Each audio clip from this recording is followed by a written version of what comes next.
The Nintendo Switch is 5 years old today, and it continues to dominate the video game landscape. With over 100 million Switches sold and juggernaut games like Animal Crossing New Horizons selling over 37 million units and Mario Kart 8 Deluxe selling over 43 million copies, there's nothing slowing down the follow-up system to the Nintendo Wii U. So today, I wanted to take a look back at the system's first 5 years on the market, as well as have a little glance towards the future for the console. The system came out at a time when the general public wasn't too high on Nintendo consoles. I remember a lot of analysts and writers saying Nintendo should just focus on software and leave the hardware to Sony and Microsoft. That was a thought process that came from the minuscule sales figures from the Nintendo Wii U, but while the home console failed in terms of sales, their handheld lineup kept going relatively strong with the 3DS. But Nintendo never does what the general public thinks they're gonna do. Instead, they used the Wii U concept as a stepping stone and elaborated upon the home console with a portable aspect and evolved it into a home console that is completely portable. The creativity, as well as the willingness to risk being the outcast when compared to the other major companies, gives Nintendo a major edge when it comes to marketing, for better or worse, as they always stand out from the crowd. The Nintendo Switch launched on March 3rd, 2017. The console itself came with the dock, 2 detachable Joy-Cons, a touchscreen, a battery life of around 2.5 to 6 hours according to Nintendo, and 32 gigabytes of internal storage. But when the Switch released, Nintendo did a couple of things right. First off, they released it alongside Zelda Breath of the Wild, a game that 5 years later is consistently being talked about how influential it is, with lots of new games seemingly getting their Breath of the Wild moment. Second, they marketed it to everyone. If you want a home console, this is for you. If you want a portable console, this is for you. If you want to play with friends right away, then the detachable Joy-Cons are for you. And finally, they planned out a great first year of software to be released to the public. Along with Zelda, they had Mario Kart 8 Deluxe, Super Mario Odyssey, Splatoon 2, and Mario plus Rabbids Kingdom Battle. Nintendo was set to have a fantastic first year. All of a sudden, word of mouth about Nintendo started to spread again, which is a weird thing to think about from such a massive corporation. But seeing a Switch for the first time in tabletop mode and watching it turn into a multiplayer machine with the Joy-Cons felt like such a giant leap in gaming. And being able to plug it into the TV as soon as you got home really felt like Nintendo knew what the consumers wanted before the consumers even knew it. But there was a challenge for them. They needed to convince the player base this wasn't a novelty. They needed to convince them that the Joy-Cons weren't just reskinned Wiimotes and that the portable aspect of the Switch was truly an upgrade from the Wii U gamepad. They needed to convince them that playing full console games on the go would be a real option. This would be difficult, and it actually wasn't entirely Nintendo that would accomplish that. Once everyone played all the big first-party games from Nintendo, they needed something to occupy their attention. With basically no streaming services or apps available, that challenge rested solely on the games. Third-party companies were slow to bring their games to the Switch, unaware if they were going to sell, let alone fit on the system with its 32 gigabytes of storage. Even if they could get it on the Switch in terms of file size, the hardware wasn't exactly optimized for some of the big third-party games going to the Xbox One and PS4. But this is where people started scrolling through the eShop to find something to play. And what was it that they found? A treasure trove of indie games at their fingertips. Games like Stardew Valley, Shovel Knight, Cave Story Plus, and Overcooked gave the console a reputation as a portable indie machine. With the seemingly endless supply of indie games coming to the system, players were able to find solo narrative experiences, couch co-op games, Metroidvanias, and whatever else they were looking for, and it really helped build the momentum of the system as Nintendo started planning for the future of the Switch. As the life of the Switch went on, Nintendo would continue to release big first-party games, with titles like Super Mario Maker 2 and Luigi's Mansion 3. And while some games would take over the internet for periods of time, from Super Smash Bros. Ultimate and their ridiculous amount of character reveals, to Animal Crossing New Horizons releasing when the vast majority of players were stuck at home because of COVID, the past few years never really seemed to live up to the players' expectations after a fantastic first year for the console. The Switch started to lose its reputation as an indie machine, and it slowly started being talked about as a Wii U port machine. Essentially, every Wii U game that Nintendo could bring over and sell for full price all over again, they did.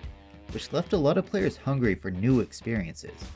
One of the ways Nintendo tried to ease the player base, though, was to introduce the Nintendo Switch Online service. For a subscription fee, players would be able to access more features, most of them standard among the gaming industry like online play and cloud saves, with other features such as access to NES games. It released with an initial batch of games and had more updated into the service as the months progressed. These games have bonus features like save states and the ease of being able to switch games rather quickly, but players did start to notice that after the first few initial batches of games, the new games being added to the service weren't up to the quality standard they were hoping for. Then, roughly 1 year later, Super Nintendo games were added to the service, which helped bring attention back to the service. With retro games being a nice feature to satisfy a lot of the player base, the Switch started going through another phase of its life, the impossible ports. As the Switch continued to sell at an extremely good pace, third-party companies really started to take notice, and games that were once thought to never be able to run on the Switch were starting to show up as either standalone titles or in collections. The BioShock collection, Doom 2016, and The Witcher 3 started showing up on the system, and lots of copies were sold to players who already played these games on other consoles. While these games were nice to get, players really were looking for new experiences, and that wasn't happening at the rate they were hoping for. But new games wasn't the only thing missing from the Switch. Yes, Nintendo is known for fun, vibrant, family-friendly games. Mario and Splatoon come to mind. But Nintendo is also known for not caring what people think they should do. Nintendo can be so far ahead of the competition when it comes to creativity, but they're extremely behind when it comes to features most people consider to be standard. The eShop on the Switch really isn't good at anything. Scrolling through the shop is tedious at best. There's no personality to it, especially when compared to the shop on the Wii U. The system as a whole lacks features that many players want. Customizing the home screen on the Switch is essentially non-existent. Many players want simple features like themes and folders, features that shouldn't be difficult to implement, but Nintendo just doesn't seem to think it's an important use of their time. Although, to be fair, the day before recording this, they did add in the feature to customize the player icon if you're an online member, so maybe they are very slowly going to implement some of these other changes, but realistically, it's probably not going to happen anytime soon. Nintendo is always great at giving people what they want for a short period of time. You want retro games? Okay, but that'll dry up. You want free games like Mario 35? Okay, but that'll be unavailable in 4 months. You want a new Switch model? Okay, how about one that takes away features? The Nintendo Switch has actually had multiple variations, starting with the Red Box Switch. This version is rather similar to the original, and the majority of people who upgraded seem to do it for the extended battery life in handheld mode, whereas a lot of players, myself included, who usually play on the TV, didn't seem to have the need for the extended battery life. As the impossible ports from third-party publishers were being brought to the Switch, the internet started to talk about a possible Switch Pro, with the thinking that more power and storage space would be needed to keep bringing over bigger and more impressive games. But Nintendo is gonna Nintendo, and instead, they announced a Nintendo Switch that couldn't switch. The Nintendo Switch Lite was introduced as a handheld-only machine. Coming in at a lower price point, this version isn't capable of being connected to a TV, and there are no detachable Joy-Cons. This is a version that became a secondary option for a lot of players, but people still wanted an upgrade to their main option. As Switch Pro rumors started to heat up again, Nintendo decided to ignore the mainstream again, and this time they announced the Switch OLED, another system that mostly benefits the handheld player base. With a bigger and better screen, the Switch OLED comes with double the internal storage and a dock with a wired LAN port, but with essentially no improvements to the output quality to an HD TV. With all of these revisions, the one thing none of these versions ever fixed is the dreaded Joy-Con drift, an issue that affected a wide range of players, myself included, where one or both of the joysticks wouldn't return to its dead zone, thus leaving the system thinking that the stick is being moved very slightly to one direction. While reports on the OLED Switch having Joy-Con drift is minimal, the system hasn't been on the market for very long, and Joy-Con drift didn't surface right away for the other models. So it is entirely possible that it could start to pop up on the new models in the near future. Speaking of the future, 5 years in, the community seems to be split on what the best course of action is for Nintendo. Should they release a Switch Pro or hold out and release the Switch 2? And if Nintendo's past is anything to consider, then it'll probably be something no one is even thinking about yet. As of the recording of this video, the night of March 1st, 2022, Nintendo has started to make the future of the Switch extra bright once again. They announced and released the Nintendo Switch Online expansion pack in late 2021, which included Nintendo 64 games as well as Sega Genesis games. And while it came out to mixed reviews, recent updates seem to have fixed a lot of the issues plaguing the service, especially for the Nintendo 64 games. Nintendo also recently held their first Nintendo Direct presentation for 2022. While everyone has their personal preferences, games like Kirby and the Forgotten Land and Mario Strikers Battle League seem to have a lot of people excited for this year coming up, with lots of comparisons being made to their 2017 lineup of games. One of the major differences between the 2 years, though, is Nintendo's new fascination with slow rollouts for games and services.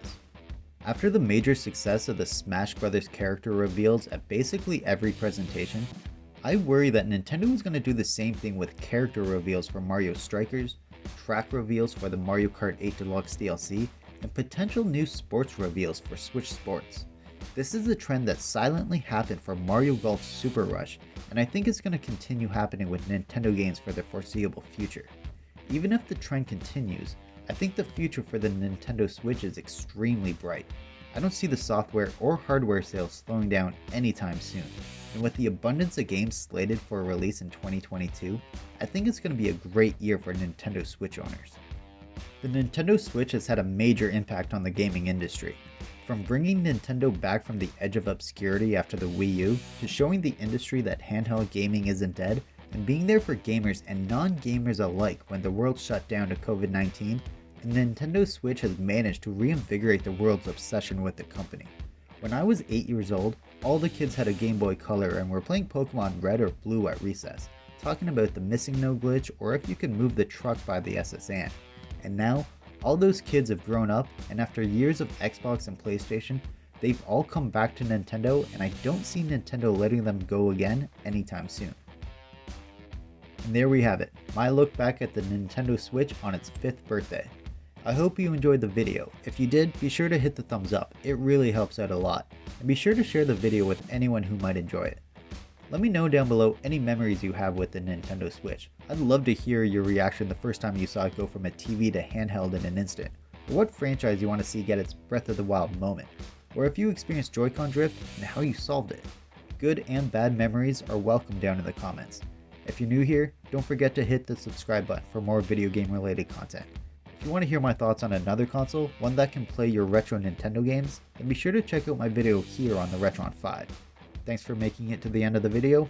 Thanks for watching.